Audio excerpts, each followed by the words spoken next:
And that idea of separation is what's causing a lot of challenge in our world right now, that there's male and female, right? That we have these dynamics where it's this or this instead of this and this. And how do we get all this stuff to work together? I'm Tah Whitty. I am the co-founder of the Condor Approach, which is the world's most comprehensive psychedelic-informed integration seminar and coaching certification. I am also an emotional navigation master coach. I work with amazing human beings right now in my life. I've been a registered nurse for 32 years. I practiced in emergency rooms all over New York City for 23 years of my career.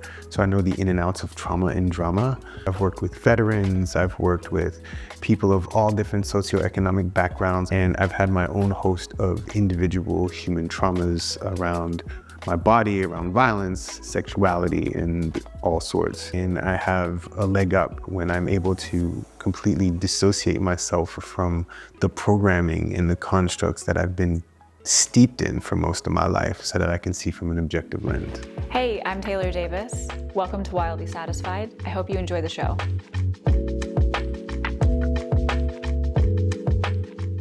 Welcome. I'm so excited for this series on the Wildly Satisfied media platform. I'm sitting down with, and I just want to say this, the first man on the platform.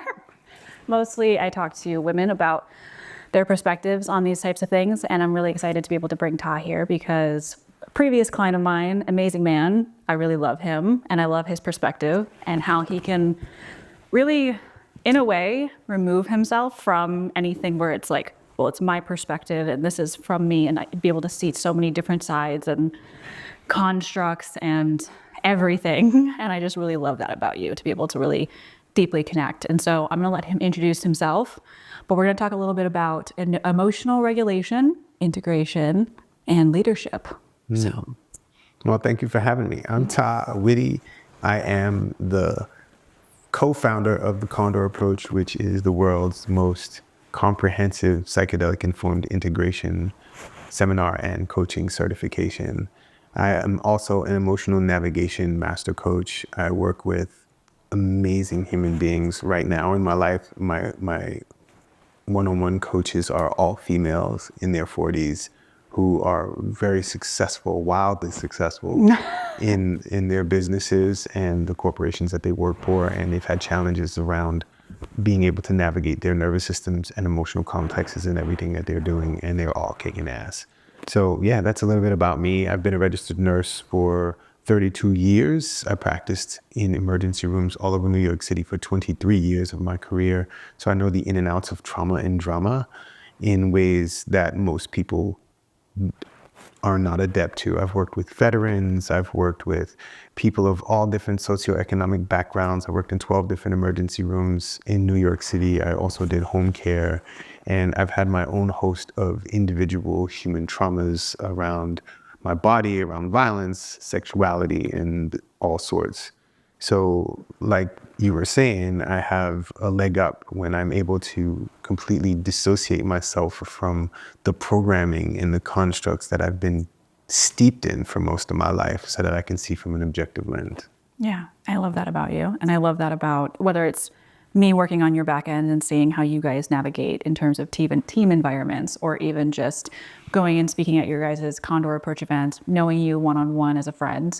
Something I really appreciate is how you're able to hold space for someone no matter what's happening to them, and or with them or inside of them or what's happening around them, and being able to do that for every person involved. It's really quite phenomenal. I've never seen it from anybody else before. So I would love if we could dive a little bit into the nervous system aspect, because what we see a lot with the systems that we're currently in, and since this is a lot about like feminine leadership and the next wave of what we get to create in the world, what do you see is one of the biggest maybe struggles, challenges of the nervous system that everybody's going through, but also especially with women? Yeah. One of the biggest challenges that I see, it's a great question, by the way. Thank you. One of the biggest challenges that I see with nervous system dynamics is the programming. We are programming human beings. We are conditioning and programming and getting a nervous system to perform. And that performative space may be contrary to what the inherent intuitive nature of the body, of the psyche, and how it flows. Now, when you have a female body, right, a body that's estrogen based, or primarily estrogen based, because not all female bodies are the only primarily estrogen based bodies. When you have a body that's estrogen based, that has ovaries, the uterus, and so on, there is a different hormonal complex, and it affects the nervous system differently. And so when we look to treat a female body the way we treat a male body, and to have it follow that type of programming, there can be a dysregulation within the system, and that system can be uneasy and diseasy because that's not how it's designed.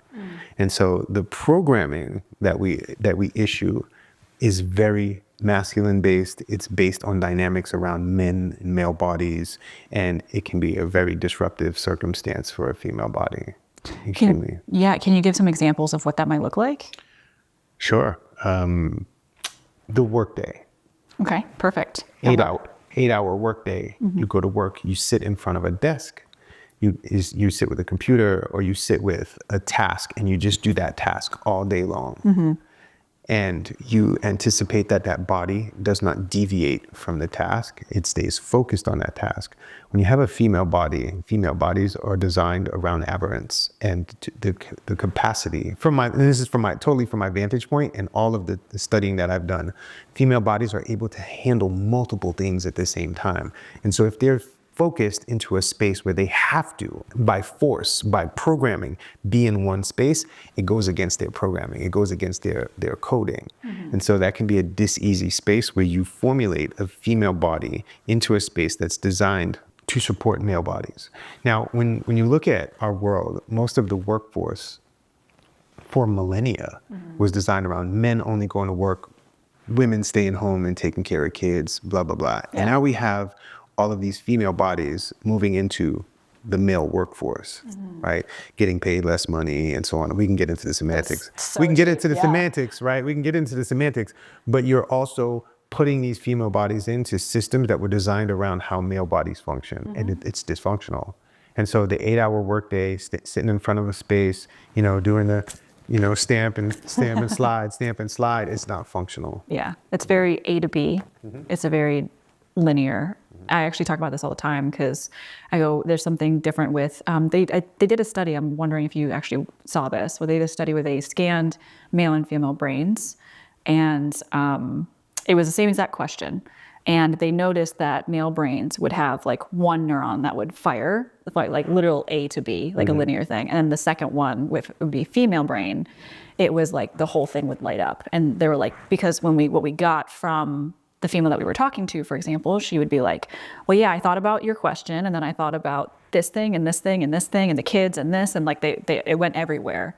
And so I always find that really interesting to be like, oh, okay, well, if you look at it from that perspective, that makes a lot of sense why, at least in my experience, when I was in a 9-to-5 job and I was working in but you got to do this and do this, I was always like, yeah, but what about this? And what about this? And what about this? And I started planning for all these different things. And they're like, well, no, you don't have to think about that. And I'm like, I don't know how not to. Yeah, well, the female body has a propensity for optimism. Yeah. And the male body has a propensity for pessimism. We can both dwell in either place, but optimism is a very optimistic, potentiated, all of these different options, and you can explore all of them. There are many roads to Rome, right? The pessimistic space is very focused. It hones in on things. And there's only that one, I'm only taking this one road. I don't care about the other roads. I'm only taking this one road, and that's how we're built. And so we can volley in this space. If a person gets really flighty and we need to hone it in, a person can get their masculine energy to hone in, and then we can have the volley. And so it's a volley of optimism and pessimism. And pessimism gets a bad rap. It does. It gets a bad rap, right? Yeah, it does. I don't want to hear anything else. It's hyper masculinization. Yeah. And when we look at our society, people talk a lot about toxic masculinity. I don't feel like there's toxic masculinity. I feel like there's hyper masculinity, and everything, it has to be orderly. It has to be focused into this one small myopic space. And so we don't allow for the optimistic situation to happen. It's almost like a hypervigilance of masculinity versus calling it toxic. I guess anything to a point could be toxic But I get what you mean of like, rather than just labeling it toxic masculinity or toxic femininity or whatever it is, it's like, what if it's a hypervigilant version of it? Is that what you're meaning? Yeah, it's a hypervigilant. It's overdone, right? There's so much of it. That's the only thing is that focus. And so toxicity, coming from the nursing perspective, anything that's toxic is there's a threshold that we have where something becomes diseasy and it becomes an illness, and toxic things become poisonous, and poison will kill you. And so a great friend of mine, Sincere Seven, says that the difference between a medicine and a poison is a dosage. I've heard this, yes, actually. Right? Okay. The difference between a medicine and a poison is the dosage. And so I have a friend, right? Now, this is kind of to veer off, but to make an example, I have a friend that uses cocaine to journey, and he's very meticulous about how he uses it. It's once a week on Thursday. He lays everything out. He has everything dosed out in a particular way, and he goes in and he explores, and he comes back with all these revelations. Now, most people will say that cocaine is toxic. Cocaine is a substance, but when you dose it out in a particular way, it can be functional, just like anything else. As we're seeing with psychedelics, people would say psychedelics are toxic and bad. And now look at what's happening with psychedelics right now. Same thing with cannabis, anything. You can have toxic amounts of water. Yeah. And drown. Toxic amounts of sugar. You can have toxic amounts of oxygen. Yes. Right? And so it all depends on how you're using it. But when it becomes a toxifying circumstance is when it's too much for the body or the psyche or whatever to handle. And so it's just like being exposed to a person. That person's toxic. Well, no, I don't think the person is toxic, but your exposure to that person can be toxifying. With the toxic levels, not toxic, let me rephrase that, with the hypervigilant levels of masculine energy, right? I feel like I love that better than toxic, because I know that I learned this from you. It's like, if you take away the words good or bad, how can you describe it differently? And it's like, how would your perspective shift on it? And so if you have hypervigilant version of masculinity or a hypervigilant version of the feminine energy, whatever it is, do you see anything different in people's nervous systems in those versions? Definitely. So when you look at vigilance in and of itself, vigilance is when you're preparing for something. There's always this hyper readiness. Yeah. That is what we would call a sympathetic nervous system state. Okay. And the sympathetic nervous system state is when we're activated and to prepare for activity, to prepare to work, Handle stress. to handle stress, whatever. It's a very active state of being. Okay. And so when we activate that way, the nervous system prompts the body, and the body moves different hormones to be able to stay in that state. A hypervigilant state pushes us into what we would call fight or flight. And so when we have the nervous system dynamics, if you were to look at it as a pendulum, your side of the room is parasympathetic, which would be rest, digest, chill out, get into deep thought processes. My side of the room would be sympathetic, which would be prepare for things, do things, activate, to run, to exercise. And at the far end of that would be fight or flight, right? To run away from danger, to hide from danger, okay?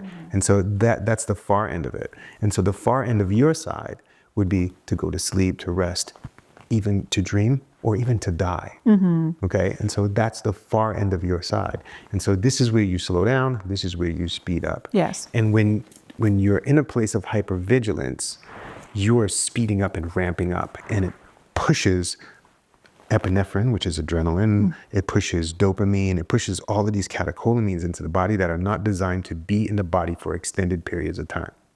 They're designed to be in the glands that they're in until they're needed. Then they get pushed out in very small amounts, and they affect the body, right? But if they're in the body and they're constantly going over and over again, the body has to remove those things, and they become toxic. Yeah, you're overdosing yourself on adrenaline and all these things, which is putting you in a state of stress and dis-ease. Right. Yes. So when you look at something like dopamine, right? Dopamine is a big conversation situation. It's a neurotransmitter. Yeah. Okay. It's a hormone that is a neurotransmitter that moves through the body that is a motivator, right? And we are motivated by dopamine, and we get a rush, and there's a sort of physical pleasure to it. Yeah, it's a dopamine hit. Right. And so we talk about this with social media and people being in spaces of toxic dopamine levels. Now, as a nurse, Yeah. okay, dopamine is something that we would administer when a person's blood pressure got so low that they were going to die. We would put an IV in the person and put dopamine in a bag and drip the dopamine into the person so that their blood pressure would go up. Oh, wow. Okay. Oh yeah. See, most people don't know about this stuff, No, and right? that's And why so this is I love why this. being an ER nurse, I have a leg up, or Yeah. just being a nurse, period. And so we put dopamine in a bag, and we would have to put it into an IV pump to titrate it in very small amounts. Okay, Yeah. because if you put a lot of dopamine into a person, their blood pressure will go up and their heart, Yeah. right? Right. You don't want that. The other thing, though, if you put an IV into a person and the IV is not in the vein correctly and the dopamine leaks out around into the skin, it will kill all of the skin and Around. the fat and the tissue around the IV site. It's called necrosis. Oh, right? yeah. Okay. Okay. And so this is something that most people don't know about. Small amounts of dopamine are functional. Big amounts of dopamine, dysfunctional for the entire body. Or constant dopamine hits. It becomes a toxic space because it's too much for the body to handle. Right. If the body can't rid itself of it, it's too much to handle. And so if we have nervous systems that are fashioned around hypervigilance, we are pushing dopamine and epinephrine, which is adrenaline, which is not designed to be in the body. It's not as caustic as dopamine, but it also increases the heart rate. It causes an increase in blood pressure and all these things. Yeah. And so when you stress the heart in that way, everything has to catch up. Okay. And then the brain is becoming hypervigilant and the brain wants more oxygen. And so the brain is like, okay, well, I need more oxygen. So I have to put more dopamine. I have to do all these different things. And so you have this dysregulated body that is working in very toxic spaces. And if you put a body that's designed around different avenues and optimism into a space that's hypervigilant, it's probably going to use more dopamine and more epinephrine to drive those masculine processes in a body that it's not designed for. And so this can become a disruptive space for a female body. Can you tell a little bit more of like a specific example of what that might look like? I know you said the 9 to 5, but what you just described where you bring the optimism in, what would that look like in actuality? Like someone getting hired for this 9 to 5 job that's in the super optimized, optimism space. They go into this super masculine, let's just say corporate. That's a pessimism space. That's a pessimism space. Yeah. Okay. So tell me what you were meaning by that. Can you give a specific, like an example to ground that a little bit? Yeah. Let's see. Even if it's not work, it could be something else.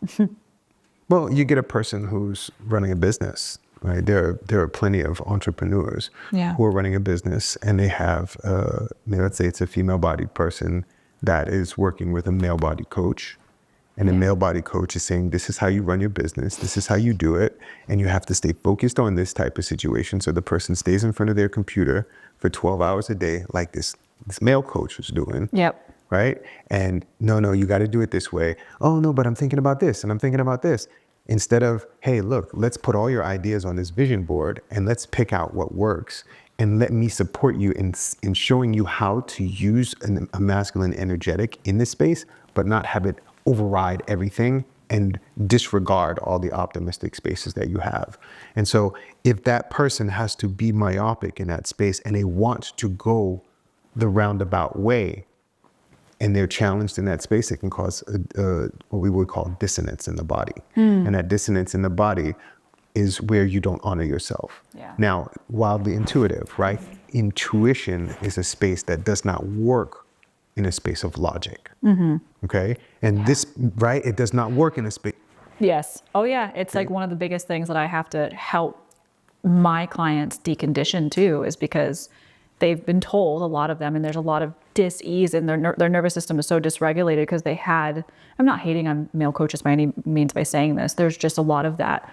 You have to do it this way. And the energy inside of them, when I'm like, no, we can like sit there and I can help you vision board that thing or whatever it is. And there's like there's a breath of fresh air and they're like, oh, I can do that. I'm not wrong. And I was like, no, you're not wrong. We just got to shift it a little bit. That's all. And so, yes, continue. I love. Yeah, no, but this is the conversation. Yeah. Is that if you have a way that functions with ease, and you're in a body that's designed around intuition. Now, when you think about motherhood, okay, a mother has intuition. Oh, yeah. Okay, female bodies have intuition in ways that I can't understand, but I can observe it. Yeah. And so when I observe my wife Cole, like she's like, oh no, that's not gonna work, and this is, and I'll be like, well, what's gonna work? She'll be like, I don't know, but that's not it. Yeah. Right, that's not it. And I can, right, and she's a very she's big on pessimism. Yeah. Like I'm an optimist by at large, and she's a pessimist at large, but she still has an intuitive dynamic around her pessimistic space. She could be like, nope, that's not it. Well, what is it? Well, I don't know. But I know something. But I know something, and it'll come when it comes. And so she'll, and it will always work. It always lands in a place. But a mother has intuition about her children, intuition about her partner. Like anytime a woman has said to me, oh, I think my partner's cheating, or I think my partner's doing something different, or I think my partner's with another person right now. And I'd be like, well, what makes you think that? And then I'm looking for logic. Yeah. I'm looking for data, right? Because I'm in this body, and that's where I go to. That's my go-to space. Yeah. And so I have to slow down, breathe, recognize that this is a female body in front of me that works off of intuition, and I ask more questions. Well, tell me more. What else? And so what I'm doing is I'm guiding the intuitive space into a space where we can both juggle logic. Yeah. Right? And so it's two different spaces. Yeah. And when we can understand, or when we can observe, because for me, there's no understanding of intuition. It's just a knowing. Yeah. We move from the structures around knowing into the structures around belief. Okay? Intuition is a knowledge space. Yeah. I know this is not it. Oh, I know this is right for me. I know this is functional. Okay, well, tell me more about what you know. Well, I know that this feels good when I say this. Okay, well, what happens when you say this? Well, then this happens. And then, well, what happens after that? And this happens. And you kind of guide the person into their intuition, or you guide them with their intuition. And that's the tantra of masculine and feminine energetic. And when we can marry these things, and the male body has to learn to be patient and be in process with the female body and the female psyche and the female intuitive space, that's when the magic happens. But we're so pushed into this agenda of having things harder, faster, more now, which is very masculine, which is very pessimistic, which is very myopic, which is very, very linear. We can't allow for the flow of the feminine to happen. And that's where the challenge space is. I love that you brought this up, because something I've observed, and I feel like it's just such a beautiful invitation for the men in the world, is when I work with the feminine, with women specifically, a female-bodied person, I sometimes will work and I'll see relationships, because I know, like, I've worked with you and Cole, but I have many other clients where they're couples. And what I see a lot of the time is that in such a beautiful way, the male partner is trying to help. And often it's like, okay, but we need to do this. And there's this energy of like, okay, I need you to, like, talking to his female partner, I need you to focus on this, and we need to do this and do this. And you just see like her tighten up. And I'm like, oh, in a way, and they're like, but I'm leading it. And I'm like, no, because in a way it's like her nerve, you can tell me how this actually rolls out. But what I see is, I'm like, in a way it's actually railroading the intuition and the way she needs to flow. And it always, every single time without fail, I always see them tense up a little bit, the female partner. And I'm like, how do we do this where we get to work together? So your nervous system is as the male in the situation, and her nervous system at the same time is being able to work together and be able to do that. And so I'm curious if you ever see anything like that in your work. I see it all the time. Yeah. I see it in my household. I am not without programming into the system. Yeah. And so that's something that I invite anyone who's watching this, including you, to understand that I am not without programming in the system. And so I was taught to fix all the issues that my female counterparts had, whether it's my mother, my sister, the women that I'm in relationships with. You have to fix it. You have to make it better. And you have to make their life easier, which is make your life easier by controlling. Okay? Yeah. So there's a difference between guidance, influence, and control. Yeah. Okay? Now I can guide a person into a space which is a space of influence. I can also control somebody, which is influence on the hard end.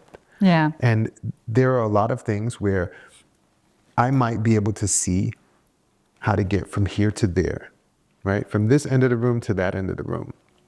But Cole will go all the way over there, mess with the flowers over there, and then go into the bathroom, and then walk down the steps and come back up, and then have to get a cup of tea, and then she'll end up in the same place. But she says that she wants to get there right now. But that's her pathway. Yeah. And if I can't allow the space for that, it becomes a challenge. Now, if she says that she wants to get from here to there in a particular amount of time, and she wants my assistance or my support in that space, I can say, okay, how would you like to be supported? If you start to deviate, do you want me to kind of nudge you back on course, remind you of whatever? And she'd be like, oh, I'd love that. Cool. Hey, Cole, you said you wanted to go over there in 5 minutes. It's 2 minutes and you're over there. I just want to check in and see if this is still the pathway for you. Yeah. Because the pathway can change. Yeah. Okay. The destination can also change. And so that's part of one of the things with working with females is the destination is a moving target sometimes, right? And so being able to understand that and be in that position changes the dynamic. We don't have businesses, we don't have education structures that are built around supporting female bodies in this type of dynamic. And so you have to get your degree in 4 years, right? Instead of getting your degree in 8 years or 10 years, Yeah. right? And it's a system that's based around males who are able to get something done in a linear amount of time when you have all of these other bodies now that are participating in the system that they weren't allowed in before. Yeah. And you're looking to compress into these spaces. That's a challenge. And it also, like, because everybody is not designed, I mean, the nuance of people and how we all behave differently and how we all, not even just male bodies and female bodies, just personality types. If you're into human design, that's another modality, like all the different things. We all operate differently. And to put everybody inside of one system, of one way of working, which actually, if we talked about this earlier, doesn't even necessarily work for the one way that it was supposedly designed for, because there's dysfunction in that as well. Right. It just doesn't work. And I think that's why a lot of our systems and the ways everything is breaking down right now, and I know a lot of people are scared. I always think it's a very beautiful, this is the optimism. I think it's a very beautiful thing. It's terrifying, but it's also very beautiful because there's opportunity in terms of creating new systems that can honor someone else's nervous system, that can honor mine and yours and this person and that person. And so I love that we're having this conversation because there's such nuance. And I know that some people might be like, okay, but we can't account for every person's nuance. And I go, I mean, says who? Right. Says who? That's a construct. Where does that idea come from? Yes. Right. And so it's leaving someone behind Yeah. is still the idea of separation. Yeah. And that idea of separation is what's causing a lot of challenge in our world right now, that there's male and female, right? That we have these dynamics where it's this or this instead of this and this. And how do we get all this stuff to work together? And it's like, okay, it has to work this way or it doesn't. Yeah. And there's a convenience factor that's involved here. It's very convenient to get to that side of the room in 2 seconds. And it's also very convenient to get to that side of the room in 2 hours and explore the rest of the house, depending on the perspective. Yeah. Right? And so it's a convenience dynamic and how we value the convenience. And that programming gets baked into our nervous systems. And that's a part of it, is the convenience of one type of dynamic or one type of body is favored and valued over another type of body. It's all based on value dynamics. Okay. You know, and when we have oppressive dynamics like racism, classism, sexism, fascism, all of the isms are spaces where we compress and we control for convenience. They're all in that space. And so if it's inconvenient for a person to be all over the place, then what do we do to oppress that and bring it in? And when you remove the judgment of good or bad from oppression, you just see it for what it is. It's an ability to create convenience.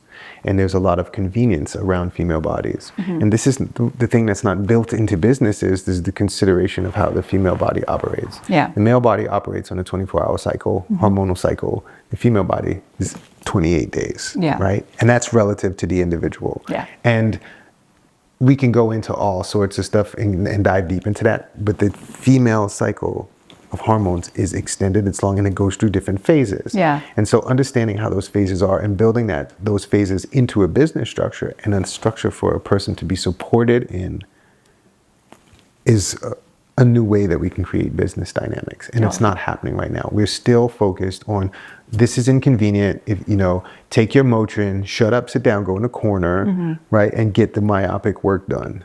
And it's a challenge. Yeah, it's definitely not the way of the future. And I think we're going to end this episode there. We're going to go a little bit into what the future of the making money and what it looks like with the nervous system in the next part of the series, as well as emotional regulation and integration. So I'm excited to talk with Tah about that in the next couple episodes. Thank you so much for listening to this Wildly Satisfied production. I hope you enjoyed the show, and we would love it if you would share it with someone that you love. Leave a review or come tag us on social media at Wildly Satisfied.